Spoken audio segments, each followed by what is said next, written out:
आगे बढ़ते हैं लखनऊ से बड़ी खबर, जहां आतंकी मोहम्मद नदीम को जेल भेजा गया है। जेल में आतंकी नदीम को हाई सिक्योरिटी बैरक में रखा गया है। नदीम से पूछताछ के लिए रिमांड मांगेगी एटीएस। कल सहारनपुर से हुई थी जैश के आतंकी नदीम की गिरफ्तारी।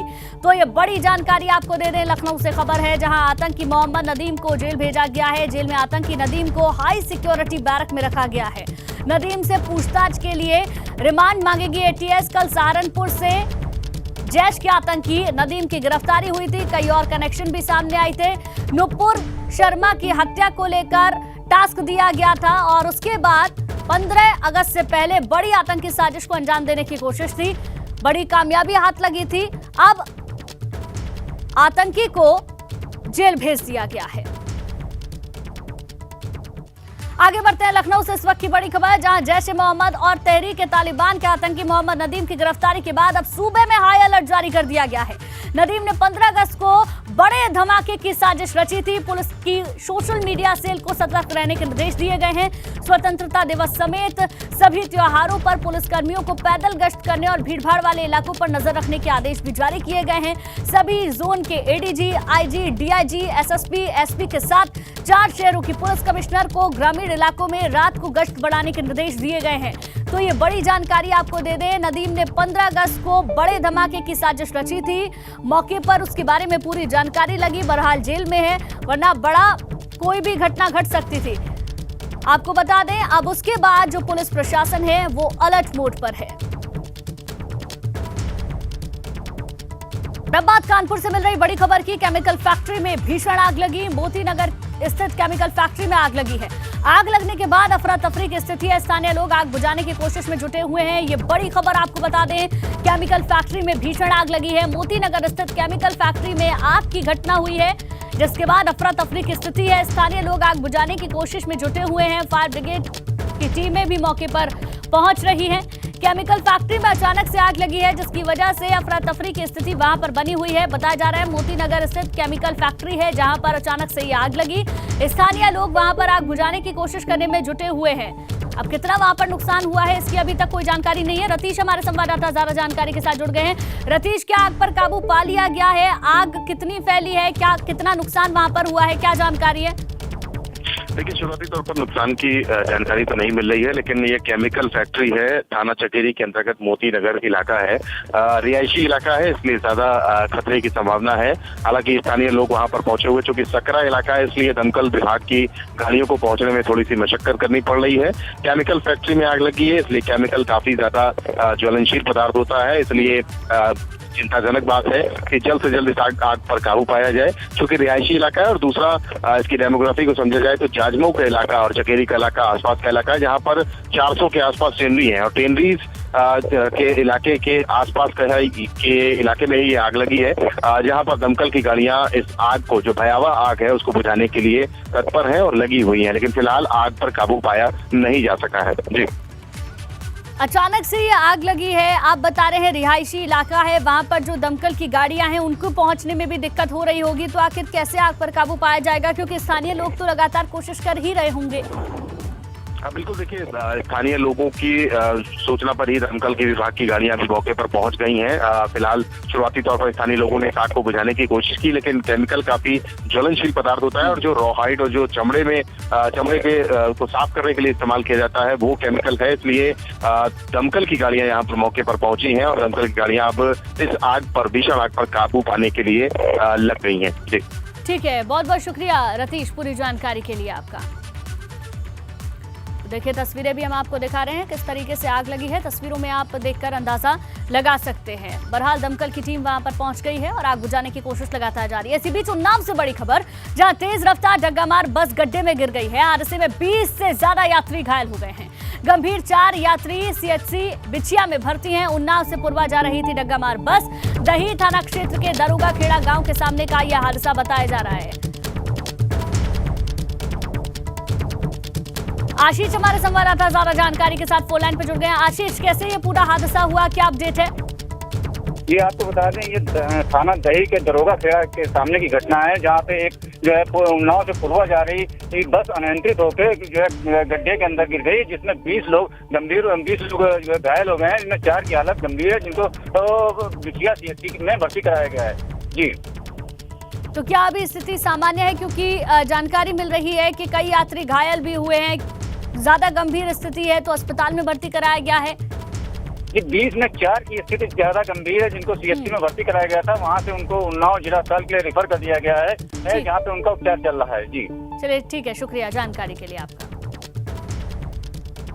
तो देखिए उन्नाव से खबर, जहां तेज रफ्तार जो डग्गा मार बस है वो हादसे का शिकार हो गई है, गड्ढे में गिर गई है, जिसकी वजह से 20 से ज्यादा यात्री घायल बताए जा रहे हैं। गंभीर 4 यात्री सीएचसी में भर्ती कराए गए हैं। उन्नाव से पूर्वा की तरफ ये बस जा रही थी और उसी दौरान यह हादसा हुआ। तस्वीरें भी इस वक्त हम आपको दिखा रहे हैं। दही थाना क्षेत्र के दरोगा खेड़ा गांव के पास का ये पूरा मामला बताया जा रहा है, जिसमें कि 4 यात्रियों की हालत थोड़ी गंभीर है, जिन्हें अस्पताल में भर्ती करा दिया गया है। 20 से ज्यादा यात्री घायल हुए हैं। आगरा से इस वक्त की बड़ी खबर, जहां खड़े ट्रक में अजगर जा घुसा। हाथरस रोड स्थित नराइट चौराहे की घटना बताई जा रही है, जहां कड़ी मशक्कत के बाद वाइल्ड लाइफ की टीम ने अजगर को निकाला है। अजगर को देखने के लिए लोगों की भीड़ भी जमा हो गई। सड़क पर वाहनों की लंबी लाइन लग गई। कुछ देर के लिए ट्रैफिक जाम जैसे हालात भी बन गए। आपको बता दें, ट्रक खड़ा हुआ था और खड़े ट्रक में ही अजगर अचानक से वहां पर मौजूद लोगों को नजर आया। हाथरस रोड स्थित नराइट चौराहे की ये घटना बताई जा रही है, जिसके बाद आसपास के लोग वहां पर इकट्ठे हो गए और कड़ी मशक्कत के बाद वाइल्ड लाइफ की टीम ने अजगर को वहां से निकाला। अजगर को देखने के लिए लोगों की भीड़ भी आसपास जमा हो गई। सड़क पर वाहनों की लंबी लाइन लग गई। कुछ ही देर के लिए ट्रैफिक जाम की भी स्थिति वहां पर बनी रही। बहरहाल वाइल्ड लाइफ की टीम को वहां पर बुला लिया गया है और अजगर को पकड़ने में वाइल्ड लाइफ की टीम कामयाब रही है।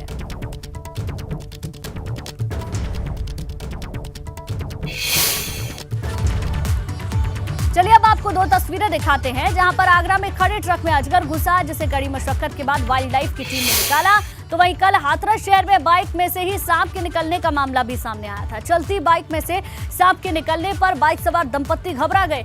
गनीमत ये रही कि वो सांप के काटने से बाल बाल बच गए। बाद में कुछ लोगों ने सांप को पकड़कर एक बोतल में बंद किया, तब बाइक सवार ने चैन की सांस ली। अब ये 2 तस्वीरें, एक तस्वीर आज की ही तस्वीर है जो आगरा से सामने आई है, जहां खड़े ट्रक में अजगर नजर आया, और जो दूसरी तस्वीर है वो हाथरस की तस्वीर है, जहां बाइक से अचानक से एक सांप निकलता है और जो बाइक सवार दंपत्ति थे वो बाल बाल सांप के काटने से बचते हैं। देखिए 2 दिन के अंदर 2 इस तरीके की तस्वीरें सामने आई हैं। पहली तस्वीर आगरा से है जो आप देख रहे हैं। खड़े ट्रक में अजगर घुस गया, जिसके बाद वाइल्ड लाइफ की टीम मौके पर पहुंची और कड़ी मशक्कत के बाद अजगर को वहां से निकाला गया। कल एक तस्वीर सामने आई थी, वो हाथरस से थी, जहां बाइक में से सांप के निकलने का मामला सामने आया था। चलती बाइक में से सांप के निकलने पर जो बाइक सवार दंपत्ति थे वो घबरा गए। गनीमत ये रही कि सांप के काटने से वो बाल बाल बचे। बाद में कुछ लोगों ने सांप को पकड़कर एक बोतल में बंद किया, तब जाकर वहां मौजूद लोग और बाइक सवारों ने चैन की सांस ली। और ये पहला दूसरा मामला नहीं है, लगातार इसी तरीके के मामले पिछले कई दिनों से सामने आ रहे हैं। आगरा और हाथरस से भी कुछ ऐसी ही तस्वीरें सामने आई हैं जो इस वक्त आप अपनी टेलीविजन स्क्रीन पर देख रहे हैं। सांप के काटने से बाल बाल बाइक सवार बचे थे। हाथरस से ये मामला सामने आया था। वहीं आज आगरा से भी कुछ ऐसी ही तस्वीरें सामने आई।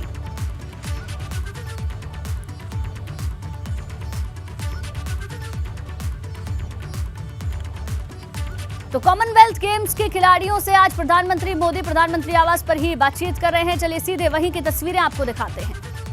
आज इस अवसर पर बहुत बहुत बधाई देता हूं।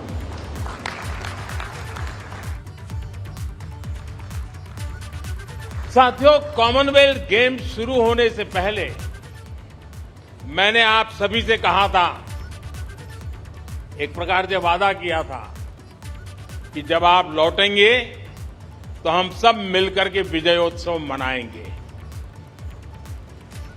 मेरा एक कॉन्फिडेंस था कि आप विजयी होकर के आने वाले हैं और मेरा एक मैनेजमेंट भी था कि मैं जरूर कितनी ही व्यस्तता होगी आप लोगों के बीच समय निकालूंगा और विजयोत्सव मनाऊंगा।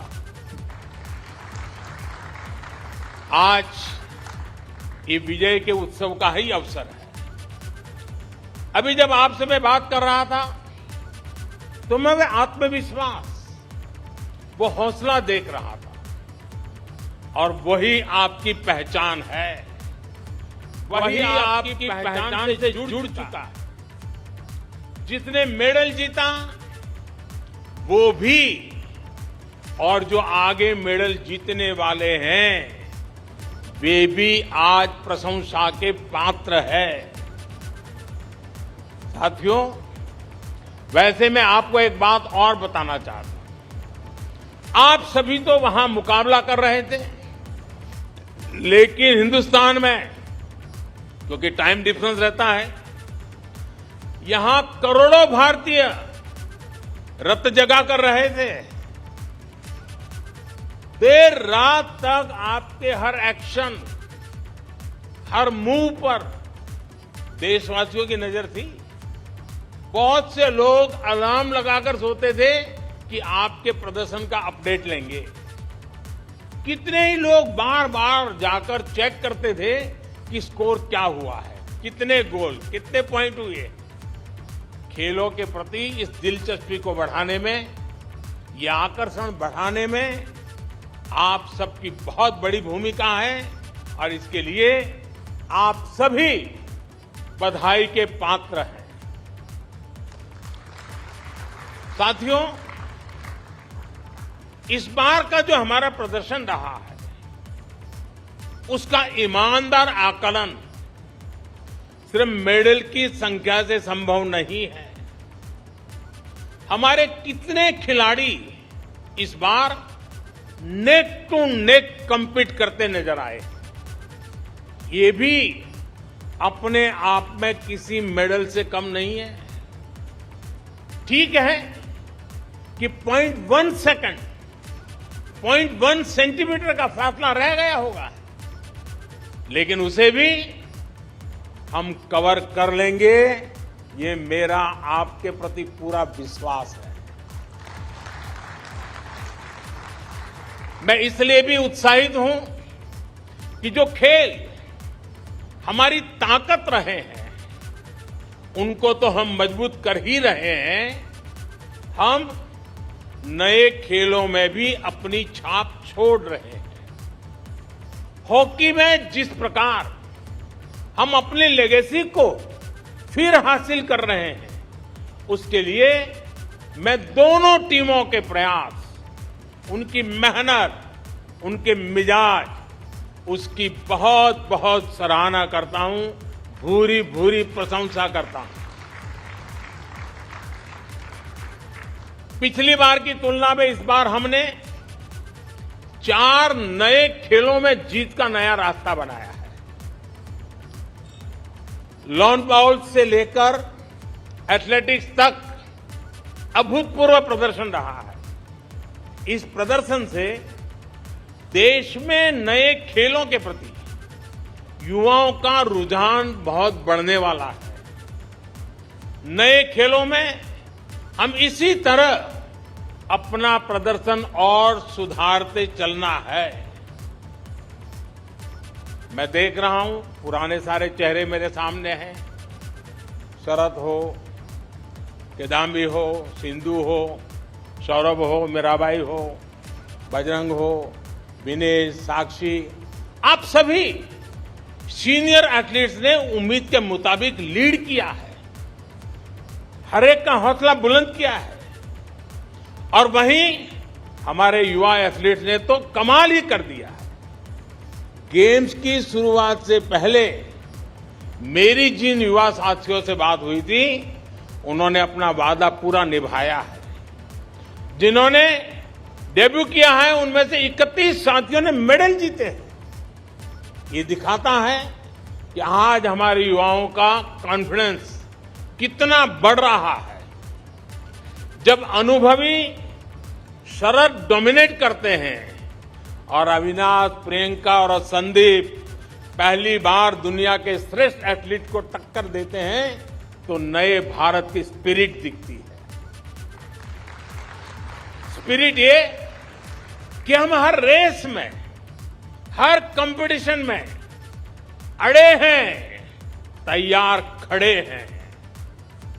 एथलीट्स के पोडियम पर एक साथ 2-2 स्थान पर तिरंगा की ओर सलामी देते भारतीय खिलाड़ियों को हमने कितनी बार देखा है। और साथियों, अपनी बेटियों के प्रदर्शन से तो पूरा देश गदगद है।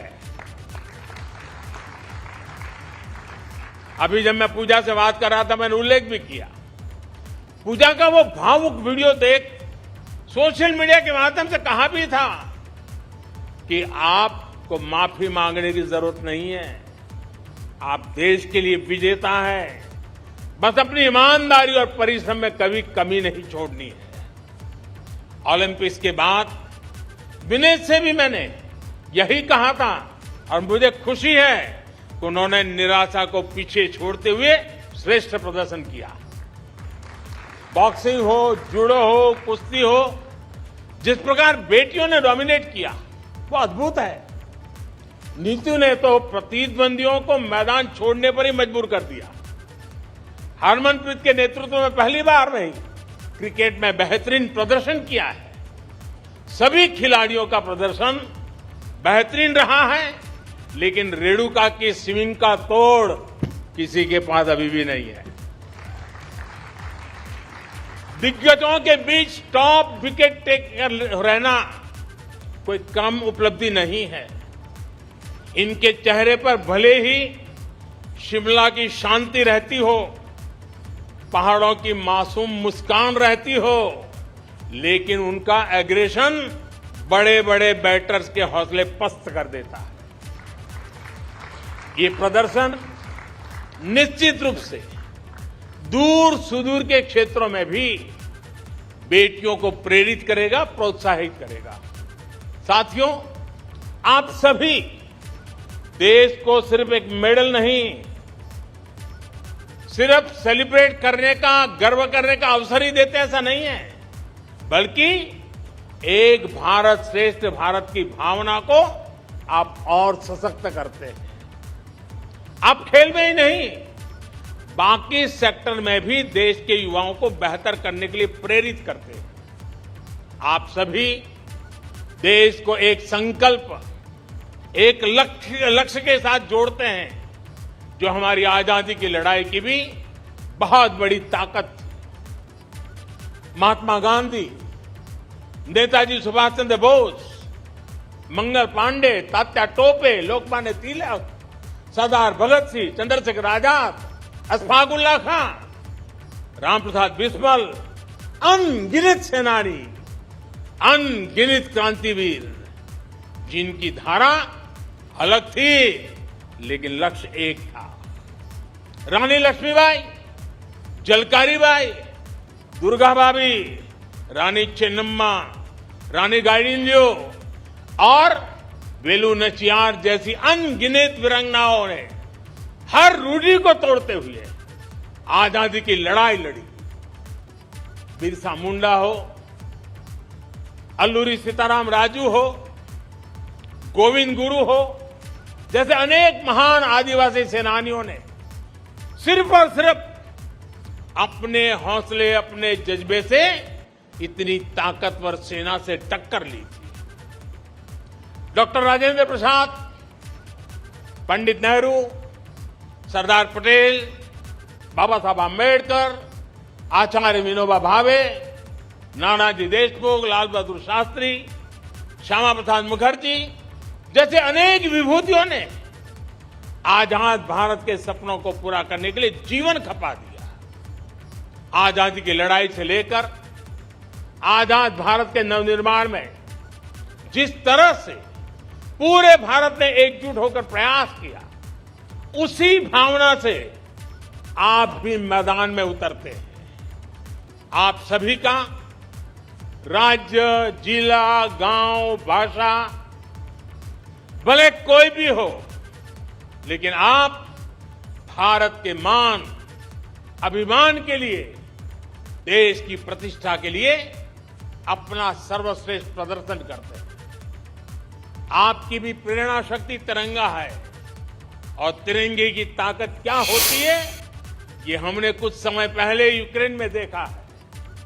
तिरंगा युद्ध क्षेत्र से बाहर निकलने में भारतीयों का ही नहीं, बल्कि दूसरे देशों को, लोगों के लिए भी सुरक्षा कवच बन गया था। साथियों, बीते समय में हमने दूसरे टूर्नामेंट में भी बेहतरीन प्रदर्शन किया है। वर्ल्ड एथलेटिक्स चैंपियनशिप में हमारा अब तक का सबसे सफलतम प्रदर्शन रहा। वर्ल्ड अंडर 20 एथलेटिक्स चैंपियनशिप में भी बहुत प्रशंसनीय प्रदर्शन रहा है। इसी प्रकार वर्ल्ड कैडेट रेसलिंग चैंपियनशिप और पैरा बैडमिंटन इंटरनेशनल टूर्नामेंट्स, इसमें भी कई नए रिकॉर्ड बनाए गए। ये भारतीय खेल के लिए निश्चित रूप से उत्साह और उमंग का समय है। यहां अनेक कोच भी हैं, कोचिंग स्टाफ के मेंबर्स भी हैं और देश के खेल प्रशासन से जुड़े साथी भी हैं। इन सफलताओं में आपकी भूमिका भी बेहतरीन रही है। आपकी भूमिका बहुत महत्वपूर्ण होती है, लेकिन ये भी तो मेरे हिसाब से शुरुआत है। हम संतोष मान करके चुप बैठने वाले नहीं हैं। भारत के खेलों का स्वर्णिम काल दस्तक दे रहा है। दोस्तों, मुझे खुशी है खेलो इंडिया के मंच से निकले अनेक खिलाड़ियों ने इस बार बेहतरीन प्रदर्शन किया है। टॉप्स का भी पॉजिटिव प्रभाव देखने को मिल रहा है। नए टैलेंट की खोज और उनको पोडियम तक पहुंचाने के हमारे प्रयासों को हमें और तेज कर रहा है। हमारे ऊपर एक ऐसे स्पोर्टिंग इकोसिस्टम के निर्माण की जिम्मेदारी है जो विश्व में श्रेष्ठ हो, इंक्लूसिव हो, डाइवर्स। तो पदकवीर खिलाड़ियों से प्रधानमंत्री मोदी की मुलाकात, जिसमें कि उनके साथ बातचीत करते हुए प्रधानमंत्री मोदी को आपने सुना।